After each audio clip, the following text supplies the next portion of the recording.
नमस्कार, मैं संजय शुक्ला। आज हमारे साथ एक खास मेहमान के रूप में डीएसपी सुश्री शेफा हाशमी जी मौजूद हैं। इनकी खासियत ये है कि पुलिस की वर्दी न सिर्फ इनके लिए एक पहचान है, बल्कि कर्तव्य, जिम्मेदारी और साहस का प्रतीक भी है। महिला सुरक्षा और कानून व्यवस्था की दिशा में मैडम ने कई उल्लेखनीय कार्य किए हैं। बैतुल वाणी के रूबरू कार्यक्रम में मैम आपका बहुत-बहुत स्वागत है। नमस्कार संजय जी, थैंक यू, धन्यवाद आपका बहुत-बहुत। Thank you ma'am. मैम हम ये जानना चाह रहे हैं, चर्चा तो आपकी और हमारी बहुत लंबी चलेगी। इसमें हम कानून व्यवस्था, महिला सुरक्षा, साइबर सुरक्षा तमाम बात करेंगे। लेकिन इससे पहले सबसे पहले हम ये जानना चाह रहे हैं कि आपकी पारिवारिक पृष्ठभूमि के बारे में बताइए। जी, सबसे पहले तो मैं धन्यवाद देती हूँ बैतूल वाड़ी का, जिसने मुझे ये प्लेटफ़ॉर्म प्रोवाइड किया। अगर बात की जाए मेरी फैमिली बैकग्राउंड की तो संजय जी मैं बताना चाहूँगी कि मैं बहुत ही मध्यम वर्गीय परिवार से मैं बिलॉन्ग करती हूँ। मेरे फादर शिक्षक थे और मेरी मदर होम मेकर हैं। मैं छतरपुर ज़िले की रहने वाली हूँ। छतरपुर ज़िले में एक छोटी-सी तहसील है नौगाँव। मैं वहाँ से मैं बिलॉन्ग करती हूँ। प्रारंभिक शिक्षा मेरी नौगाँव से ही संपन्न हुई है। उसके बाद मैंने इंजीनियरिंग किया है इलेक्ट्रॉनिक्स एंड कम्युनिकेशंस ब्रांच में। आफ्टर दैट मैंने अपना पोस्ट ग्रेजुएशन कंप्लीट किया है मास्टर ऑफ सोशल वर्क में और ये मेरा दूसरा प्रयास था जिसमें एज़ अ डीएसपी मैंने जॉइन किया। मैम ये बताएँ कि पुलिस की नौकरी, जहाँ पुलिस की नौकरी की बात आती है तो महिलाएँ बड़ी असहज महसूस करती हैं। चूँकि आपने पुलिस की नौकरी को ही चुना कि अब मेरे को जो करना है तो मैं पुलिस की नौकरी ही करूँगी। इसके पीछे का कोई कारण हो तो वो भी बताइए? I am very honestly speaking कि मैंने पुलिस की नौकरी नहीं चुनी, पुलिस की नौकरी ने मुझे चुना आपको है चुना है। And I am very grateful कि मुझे ये सौभाग्य मिला कि मैं पुलिस इस यूनिफ़ॉर्म सर्विस में मैं आई। हालाँकि बचपन से जब भी यूनिफ़ॉर्म्स को मैं देखती थी, किसी भी यूनिफ़ॉर्म पर्सन को, चाहे वो पुलिस की हो या फिर नेवी की हो या आर्मी की हो, तो जी। एक रिस्पेक्ट हमेशा से एक मन में रहती थी उनके प्रति। और जब मैं छोटी थी तो जब भी आस-पास से ऐसे लोग गुज़रते थे यूनिफ़ॉर्म पर्सन लोग, हुँ, तो मैं उनको सैल्यूट करती थी। जी। तो कहीं न कहीं ऐसा कहें कि एक जो बचपन की जो इच्छा थी, जो शायद मैं कभी ज़ाहिर नहीं कर पाई हुँ। तो आज इस यूनिफ़ॉर्म सर्विस के रूप में वो पूरी हुई है।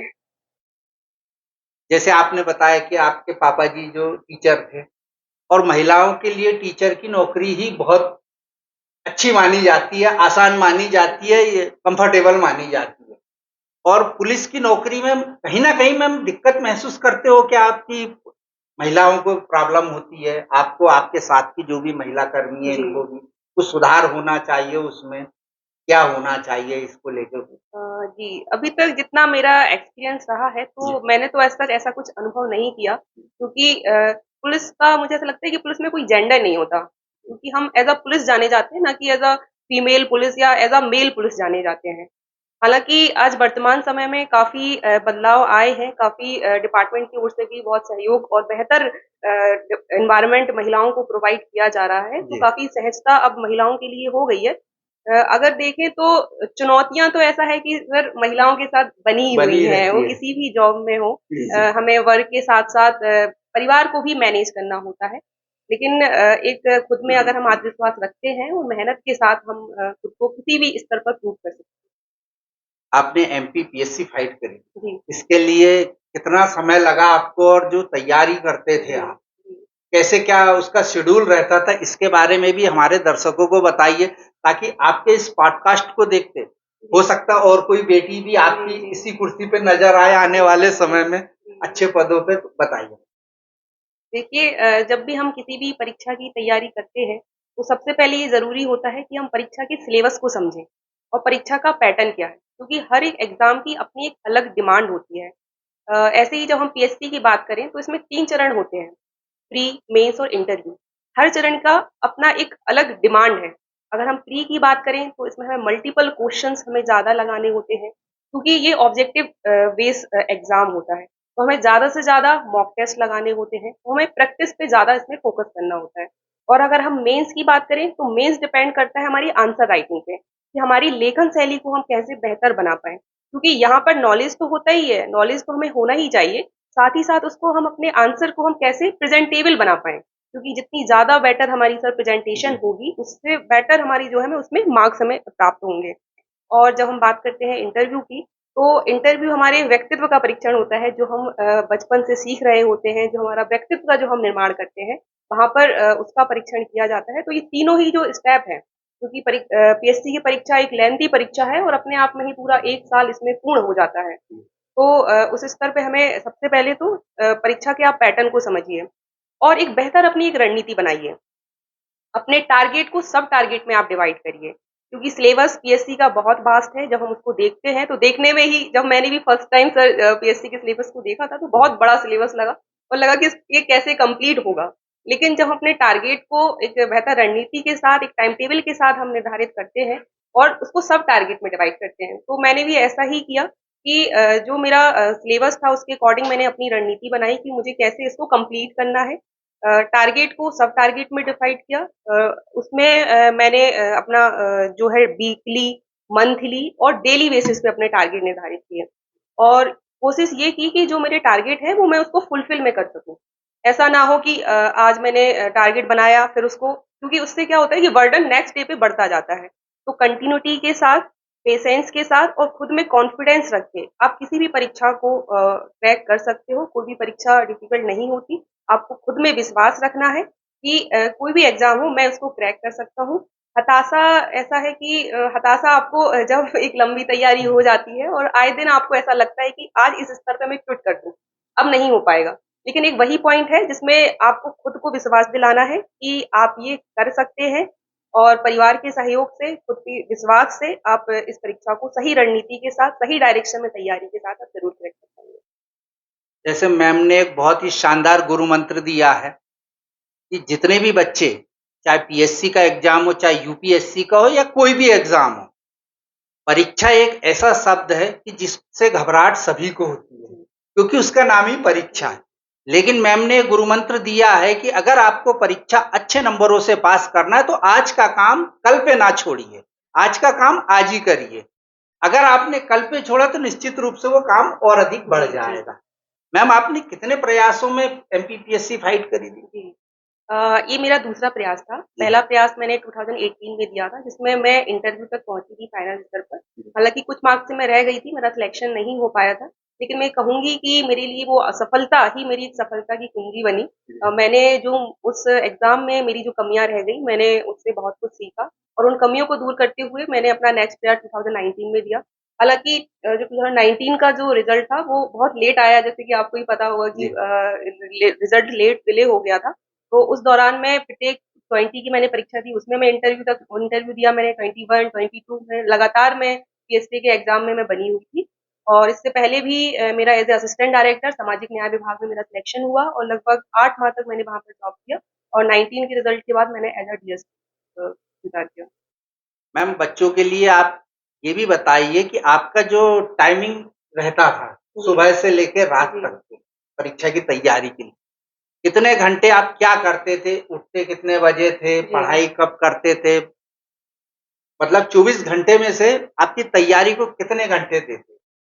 देखिए संजय जी, मैं तैयारी के लिए तो मैं ये कहूँगी सर कि आपकी तैयारी में क्वांटिटी मैटर नहीं करती, जी, आपकी तैयारी में क्वालिटी मैटर करती है। क्वालिटी भले मैटर। ही आप 4 घंटे पढ़ें या 5 घंटे पढ़ें, जी, लेकिन फुली फ़ोकस्ड होकर आप पढ़ें और कंटिन्यूटी के साथ पढ़ें। क्योंकि बेसिकली क्या होता है कि हम एक दिन तो बहुत ज़्यादा पढ़ लेते हैं, हुँ, लेकिन दूसरे दिन क्या होता है कि फिर हम नहीं पढ़ते हैं। तो पीएससी कोई एक रेस नहीं है, हुँ, पीएससी की परीक्षा एक मैराथन है, जी। आपको धीरे-धीरे करके आगे बढ़ना है और अपने टारगेट को कंप्लीट करना है।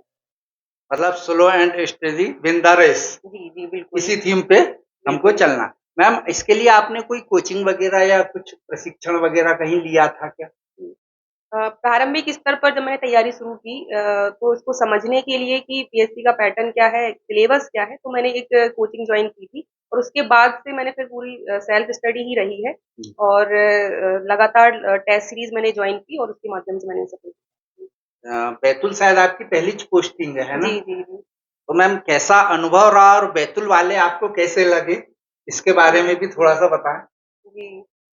आफ्टर ट्रेनिंग ये मेरी फील्ड पोस्टिंग के रूप में मुझे बैतूल जॉइनिंग मिली क्योंकि ये 7 मंथ का ये टाइम होता है। डिस्ट्रिक्ट ट्रेनिंग के रूप में हमें कोई भी एक डिस्ट्रिक्ट अलॉट किया जाता है, जहाँ हमें भेजा जाता है।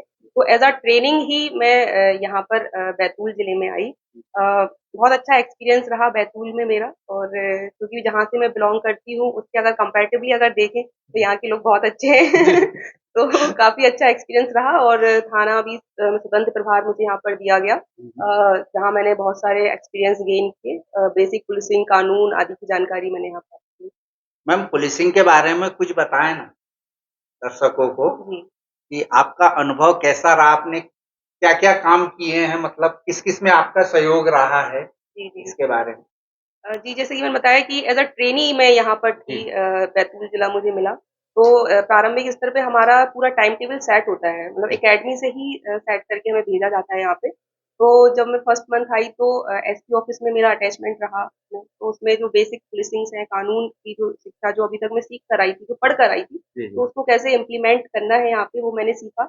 और यहाँ 3 महीने का एक स्वतंत्र प्रभार दिया जाता है थाने का। थाने का, जी। जी, तो वो मुझे यहाँ गंज थाना दिया गया था। हुँ, हुँ। तो वो मेरे लिए एक बहुत बड़ा एक्सपीरियंस रहा, वहाँ पे मैंने बहुत सारी चीज़ें सीखी। क्योंकि अभी तक सारे जो डिसीज़न थे तो कहीं न कहीं मैं किसी के साथ रह के मैं काम कर रही थी। जी, लेकिन जब यहाँ गंज थाने का स्वतंत्र प्रभार मिला, तो उसमें सारे डिसीज़न जो थे वो मेरे थे। आपने लिए। जी, जी, तो उसमें बहुत सारे चैलेंजेस थे। काफ़ी उसमें हत्याएँ भी हुई थी मेरे हुँ, टाइम पे। जी। चोरी की घटनाएँ भी हुईं, तो उन सभी घटनाओं को टीम के सहयोग से और वरिष्ठ अधिकारियों के मार्गदर्शन में मैंने उन चुनौतियों को पार किया। मैम उन महिलाओं को या उन बालिकाओं को या युवतियों को जो नौकरी करना पसंद करती हैं, घर से जी। बाहर कदम निकालना चाह रही जी, हैं, जी, पारिवारिक दबाव भी रहता है, समाज का भी दबाव रहता जी। है, सब कुछ रहता है। ऐसी महिलाओं को आप क्या संदेश देना चाहेंगे? कि अपने सपने को खत्म कर देना चाहिए या लड़ के पूरे करना चाहिए?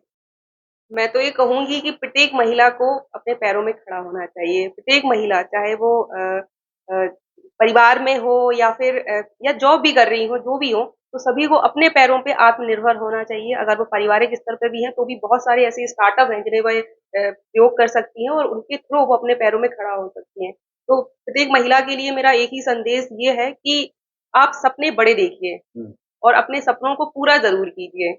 हालाँकि ये एक चुनौती है कि आप जॉब के साथ कैसे आप मैनेज कर रहे हैं, लेकिन जब एक महिला होती है तो एक बहुत अच्छी वो मैनेजर होती है। जी। तो एक अच्छे मैनेजर के रूप में वो किसी भी चीज़ को मैनेज कर सकती है। तो हालाँकि ये डिफ़िकल्ट है, लेकिन असंभव नहीं है। तो अपने सपनों को जो आपने सपने देखे हैं, तो उन सपनों को आप ज़रूर पूरा कीजिए। मैम आपके जीवन का उद्देश्य क्या है आने वाले समय जी, में? जी, जी। कि अ, पूरा हो गया है? नहीं, जीवन का उद्देश्य तो यही है कि आज मैं जो भी हूँ, उससे मैं खुद को मैं बेहतर बना पाऊँ और मेरे जो भी काम हैं, जो भी ज़िम्मेदारियाँ हैं, उनका मैं बेहतर रूप से मैं निर्वहन कर पाऊँ और मेरे कार्यों से जो जनता का है, पुलिस और प्रशासन पे विश्वास बढ़ सके और जैसे कि एक पानी होता है, वो निरंतर बहता रहता बेहतर है। रहता है। हाँ, निरंतर फ्लो में बहता रहता है, तो मैं भी ऐसा मानती हूँ कि प्रत्येक व्यक्ति को हर एक जर्नी से, हर एक चैलेंज से सीखना चाहिए। तो मेरा भी यही है कि जो भी चीज़ें हों, मैं उनसे निरंतर मैं सीखती रहूँ और एक जो लर्नर, जो स्टूडेंट की जो मेरी लाइफ़ है, मैं उसको हमेशा मेंटेन कर पाऊँ। मैम अगर आप हमेशा स्टूडेंट बने रहे तो निश्चित रूप से आप तो कई गोल अचीव कर लोगे। अगर आप ये सोचते हो कि मैं स्टूडेंट हाँ, अगर बने मैं हमेशा खुद को एज़ अ स्टूडेंट के रूप में ही देखती हूँ कि मैं कहीं भी जाती हूँ, तो ये रहता है कि एक लर्निंग फ़ेज़ में मैं हूँ और वहाँ से मुझे कुछ न कुछ सीखना है। और जब आप ऐसा सोचते हैं, तो निश्चित तौर पर आप बहुत सारी चीज़ें नई-नई क्योंकि जब हम पुलिसिंग की बात करें या किसी भी डिपार्टमेंट की अगर हम बात करें, तो हम देख रहे हैं कि टेक्नोलॉजी का युग निरंतर बढ़ता जा रहा है, हुँ। नई-नई तकनीक आ रही हैं, तो हमें निरंतर सीखते रहना चाहिए। अगर हम पुरानी प्रवृत्ति को लेके चलेंगे, तो आप सीख नहीं पाएँगे। तो एक सीखने का गुण प्रत्येक व्यक्ति में होना चाहिए कि वो निरंतर कुछ न कुछ सीखता रहे। मैम बालिका शिक्षा को लेके आपके क्या विचार है? क्योंकि आज भी हम ये देखते हैं कि चाहे बैतूल की बात हो, चाहे मध्य प्रदेश की जी, बात जी। हो, कहीं न कहीं हमको बाल विवाह की खबरें सुनने को मिल ही जाती हैं। जी। ये बात एक अलग है कि लोग जागरूक भी हो रहे हैं, लेकिन अभी और क्या होना चाहिए समाज में? देखिए बालिका शिक्षा की तो बात की जाए तो मैं ये कहूँगी कि तो बालिका शिक्षा समाज की प्रगति का आधार है। जी, अगर जैसे कहा भी जाता है कि यदि एक बालिका को शिक्षित किया जाता है, तो सिर्फ़ एक बालिका ही शिक्षित नहीं होती, पूरा परिवार पूरा शिक्षित होता है, 2 पूरा परिवार हैं। समाज जी, जी, जी, बिल्कुल, जी। पूरा समाज उससे शिक्षित होता है। तो बालिकाओं को तो शिक्षित करना बहुत ज़रूरी है और ये एक पेरेंट्स की ज़िम्मेदारी है, माता-पिता की ज़िम्मेदारी है कि बालिकाओं को किसी भी स्तर पर बालक से कम ना समझें।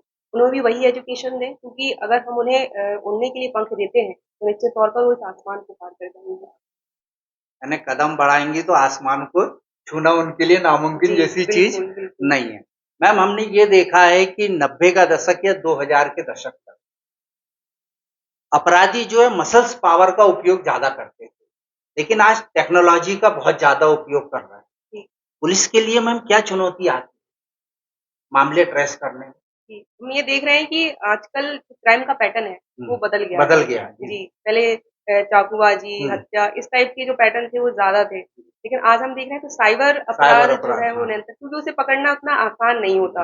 हालाँकि चैलेंज तो है, चुनौती तो है पुलिस के लिए, लेकिन पुलिस में भी नई-नई टेक्नोलॉजी आ रही है। उन टेक्नोलॉजी का उपयोग करके हम इस प्रकार के अपराधों को भी ट्रेस कर अच्छा मैम बालिका हो चाहे महिला हो चाहे युवतियाँ, तीनों में से कोई भी हो। जी, हम देख रहे हैं कि अपराधी बहुत क्रूर होते जा रहे हैं, जघन्य अपराध कर रहे हैं। जी, क्या कारण मानते मैम इसको?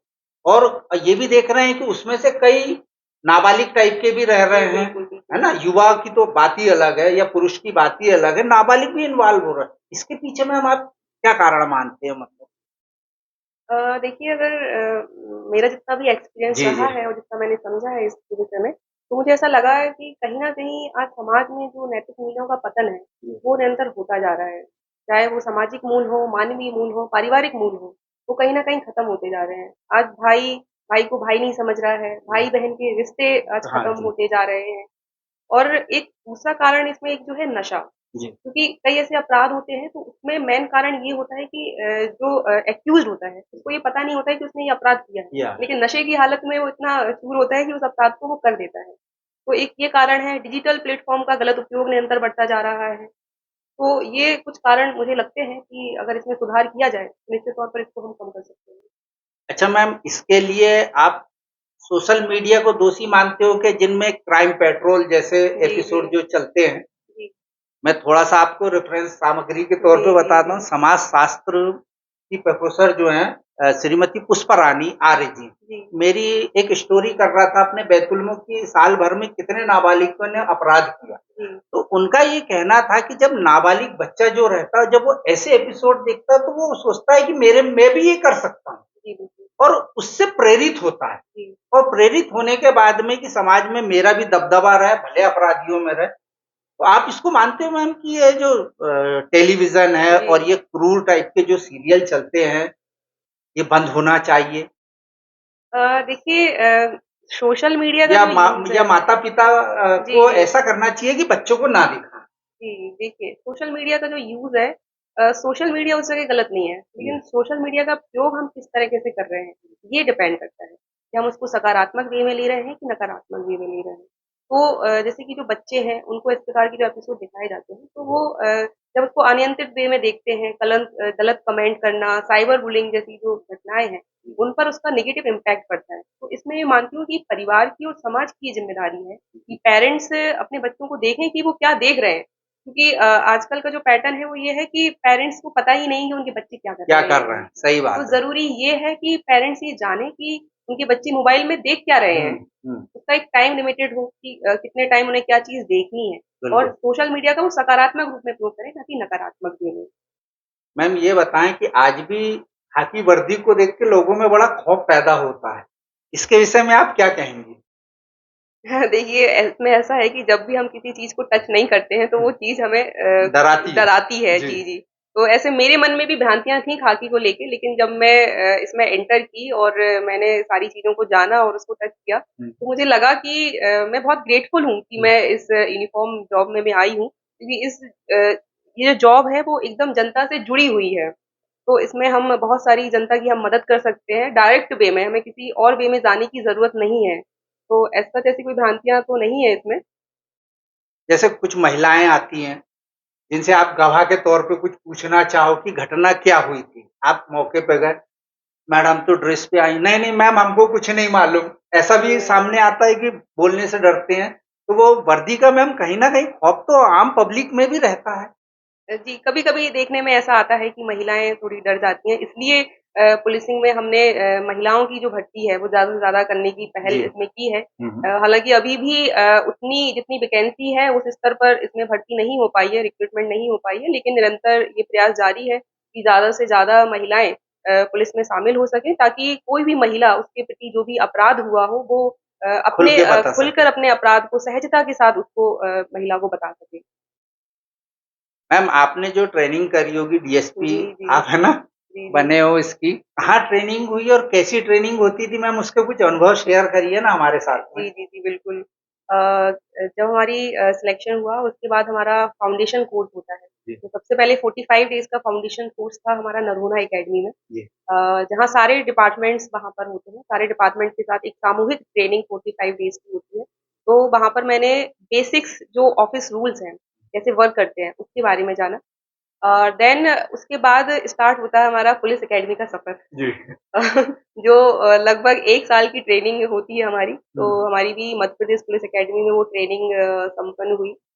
अ, 1 साल का एक लंबा सफ़र होता है और यहाँ तक कि हम कहें कि हम लोगों को 5 बजे से जगा दिया जाता था। सुबह 5 बजे से जाग के हम जब सुबह का सूरज देखते थे और जब हम शाम में आते थे, तो शाम का सूरज भी हमें देखने को नहीं मिलता था, वो शाम का सूरज वो ढल जाता था। तो फटीग वगैरह भी जी, करवाते जी, थे क्या मैम? जी, जी, जी, जी। हैं? तो स्टार्टिंग वे में तो काफ़ी डिफ़िकल्ट रहा हमारे लिए, जी। क्योंकि हम इतना फ़िज़िकली उसमें टच में टच में नहीं नहीं रहते रहते, हैं। सही। क्योंकि डीएसपी की ट्रेनिंग हम बाद में होती है, क्योंकि सिलेक्शन पहले हो जाता है और फ़िज़िकल सारी चीज़ें जो होती हैं, वो बाद में बाद में। स्टार्ट होती हैं। तो एक वो बहुत अच्छा अनुभव रहा और उसके साथ-साथ हमने जो कानून का ज्ञान है, जो बेसिक पुलिसिंग है, वो सारी चीज़ें हमने वहाँ पर सीखी। देन फिर उसके बाद स्टार्ट होता है हमारा एडवांस वेपन्स ट्रेनिंग। तो ये इंदौर में होती है आरएपीटीसी में, तो वहाँ पे हमारी ये ट्रेनिंग हुई। वहाँ पर मैंने टाइम की महत्ता को जाना। जी। जैसे जब हम करते थे, तो परेड में उसका पहला वाक्य ही था कि अनुशासन ही परेड की जड़ है। जी। तो एक-एक मिनट की वैल्यू होती थी। तो हुँ। वहाँ अनुशासन, धैर्य, पर्सिस्टेंस, कंटिन्यूटी, तो ये सारी चीज़ें मैंने वहाँ से सीखी। संवाद कौशल, communication skills, sympathy, emotional intelligence, तो इन सब की चीज़ें हमें वहाँ पे सीखने को मिली। और फिर वक़्त आता है ये फ़ील्ड ट्रेनिंग का, जो हुँ। अभी-अभी बैतूल में जो 7 मंथ्स का हमारा कार्यकाल होता है, तो उसमें जो ट्रेनिंग के दौरान हमने सीखा, जो भी, क्योंकि अभी तक चीज़ें हम पढ़ रहे होते हैं, हमने उसको इम्प्लीमेंट नहीं की होती हैं। तो सारी चीज़ें जो पढ़ के जब हम यहाँ पर आए, तो फील्ड ट्रेनिंग में हमारा वास्तविकता से सामना होता है कि हुँ। वास्तविकता आखिर में क्या है? क्या है? जी, तो वही फील्ड ट्रेनिंग में हमने सीखा और यहाँ पर भी सभी का सहयोग रहा, वरिष्ठ अधिकारियों का मार्गदर्शन रहा, तो उनके मार्गदर्शन में निरंतर मैं सीखती रही। मैम ये बताएँ मैंने कोई चोरी करी है जी। और आपको पूछना है मेरे से कबूल कराना है। मैं झूठ बोल रहा हूँ, तो आप मेरी फेस रीडिंग से या कैसे पता कर लोगे कि वाक़ई में मैं चोर हूँ या इसने चोरी किया है वाक़ई कैसे मतलब आप नतीजे पे पहुँचते हो?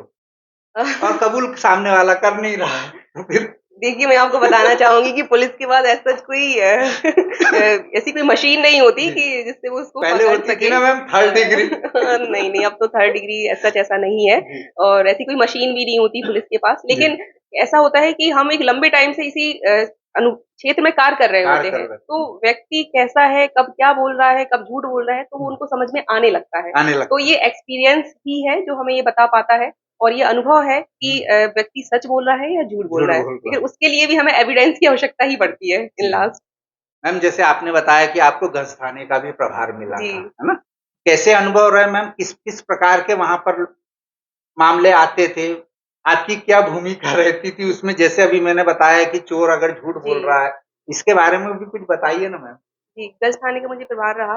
लगभग 3 मंथ तक मैंने वहाँ पे कार्य किया। जी, अ, जैसे कि पुलिसिंग अपने आप में ही एक डिमांडफुल जॉब है और काफ़ी चुनौतियों से भरी हुई है। तो ऐसा ही वहाँ पर भी था, निरंतर कुछ ना कुछ होता ही रहता था। मेरे टाइम पे अगर मैं देखूँ तो हत्याएँ 2 हत्याएँ हुई थी, हत्या का प्रयास जी, और चोरी जैसी घटनाएँ वहाँ पर होती रहती थी। और गंज थाने में एक पैटर्न बहुत ज़्यादा सेट था कि वहाँ पे चाकूबाजी की घटनाएँ आए दिन होती रहती होती हैं। रहती। जी, जो नाबालिग बच्चे हैं उन्होंने हुँ, एक एज़ सच ऐसा एक फ़ैशन बना लिया है हुँ, अपने पास चाकू रखने का। ऑनलाइन वो चाकू मँगाते हैं और फिर क्या होता है कि जब लड़ाई हो जाती है, तो एग्रेशन में वो चाकू मार देते हैं। तो उससे इस प्रकार की घटनाएँ वहाँ पे ज़्यादा होती रहती हैं। तो मुझे आए दिन इन घटनाओं को ज़्यादा मुझे फ़ेस करना पड़ा, क्योंकि एक बड़ी ज़िम्मेदारी थी वहाँ पर, लेकिन सभी समस्त टीम के सहयोग से, सबके समन्वय से हमने अच्छा कार्य किया। हमने उन चुनौतियों को पूरा किया। वरिष्ठ अधिकारियों का समय-समय पर हमें मार्गदर्शन मिलता रहा और उनके मार्गदर्शन में हम उन चुनौतियों को निरंतर पार करते रहे। मैम, जैसे आपने बताया कि आपने वहाँ ट्रेनिंग करी, जी, एक तरीके से हम ये कह लें कि किताबी ज्ञान जी, वहाँ पर, यहाँ प्रैक्टिकल है, जी, यहाँ सामने ही बैठा है जी, अपराधी, जी। वहाँ तो बताया जाता है कि कोई आएगा तो ऐसे से ऐसा, दोनों में क्या मतलब वहाँ की कितनी मदद यहाँ मिलती है मैम प्रैक्टिकल में, जी, देखिए अगर प्रैक्टिकल की बात करें तो बहुत डिफरेंस है ना? जी, जो हम सीखते हैं और जो हम यहाँ पर जो हमें चीज़ें फेस करने को फेस करनी मिलती हैं, तो पड़ती है, उसमें काफ़ी डिफरेंस होता है। लेकिन ऐसा नहीं है कि ट्रेनिंग काम नहीं आती काम है, नहीं क्योंकि आता। ट्रेनिंग का जो ज्ञान है, क्योंकि हुँ, हम उसमें पूरा कानूनी ज्ञान, जो चीज़ें कैसे होनी है, हमें जी, वो पता होती हैं। जी, और यहाँ पे वक़्त टाइम आता है कि हमें वो चीज़ कैसे करनी है। कर तो कैसे होनी है और हुँ, कैसे करनी को जब हम मिलाकर साथ में करते हैं, तो उसके रिज़ल्ट ज़्यादा अच्छा आता है। ज़्यादा। मैम, कोई मुस्कान अभियान भी पुलिस डिपार्टमेंट ने चलाया था, क्या था जी। मैम उसके बारे में भी बताएँ? जी, जी। अभी वर्तमान में पुलिस प्रशासन के द्वारा ये मुस्कान अभियान चलाया जा रहा है। मुस्कान अभियान का प्रमुख उद्देश्य ये है कि जो नाबालिग बालिकाएँ हैं, जो कहीं न कहीं चली जाती हैं, मतलब अज्ञानता में जो कि कहीं चली गई हैं, तो उसके तहत जो गुम हो गई, गुमशुदा जो बालिकाएँ हैं, उनकी दस्तयाबी करना इसका प्रमुख उद्देश्य है। और अभी हाल ही में कई थानों के द्वारा भी टीम भी बाहर भेजी गई है और वहाँ से बालिकाओं को दस्तयाब किया जाए। मैम, हम ये भी देखते हैं, खबरें भी पढ़ते हैं, आप कार्रवाई भी करते हो, आपका डिपार्टमेंट भी कार्रवाई करता है, इतनी जागरूकता फैला रहा है, लेकिन उसके बाद भी साइबर ठगी मैम बहुत जी, हो रही है। जी। कोई भी ओटीपी दे दे रहा है या कोई भी लिंक क्लिक कर दे रहा है और उसके बैंक अकाउंट में जितनी भी उसकी खून-पसीने की कमाई है, पूरी साफ हो जी, जाती जी, है। जी। इस विषय में भी मैम थोड़ा प्रकाश डालिए ना। जी, बिल्कुल। अभी वर्तमान में जैसे कि अभी हमारी पहले भी बात हुई कि क्राइम का जो पैटर्न है वो निरंतर बदलता जा रहा बदलता है। जा रहा है। अब क्राइम का पैटर्न साइबर अपराधों की ओर बढ़ रहा है। तो साइबर अपराध में अगर हम बात करें, जो डिजिटल अरेस्ट जो अभी वर्तमान में बहुत ज़्यादा चल रहा है, डिजिटल अरेस्ट जैसी घटनाएँ जो हैं दिन-प्रतिदिन निरंतर बढ़ती जा रही हैं। तो मैं ये कहूँगी कि साइबर अपराध को रोकने का सिर्फ़ एकमात्र वो है कि हमें जागरूक होना पड़ेगा। जागरूकता ही उसका एक समाधान है। किसी भी ओटीपी आप किसी से अपना शेयर ना करें, अपनी बैंक डिटेल्स किसी के साथ भी शेयर ना करें, किसी भी अननोन लिंक जो आती है, वो आप किसी उस पे क्लिक ना करें और जागरूक रहकर ही आप किसी भी साइबर का जो अपराध है, उससे आप खुद खुद को आपको रोकना पड़ेगा, क्योंकि पुलिस तो इसमें आपकी मदद करती ही है। 1930 में अगर आपके साथ ऐसा अपराध होता है, तो आप उसमें कॉल कर सकते हैं, उसमें कंप्लेन कर सकते हैं। लेकिन आपको जागरूक रहिए, सुरक्षित रहिए और खुद को सेफ रखिए। पीएससी की परीक्षा कैसे पास की जा सकती है? महिला अपराध से कैसे बचा जा सकता है? बालिका शिक्षा कितनी महत्वपूर्ण है? और साइबर ठगी से बचने के लिए जागरूकता का कितना महत्व है?